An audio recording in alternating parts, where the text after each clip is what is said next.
সত্যি বলছি তোমার শালা কানে বাজবো না, আমার শাইলা যায়ও না, এত পাষাণ হইও না, ওগো সত্যি বলছি তোমার শালা কানে বাজবো না।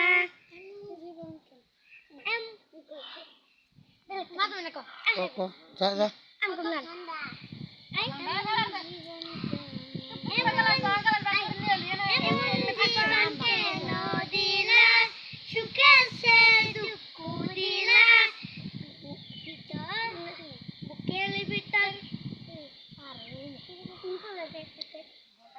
লাস্টে হোগা মারা গেল নাকি? বেশি কি হয় মেরে দিল।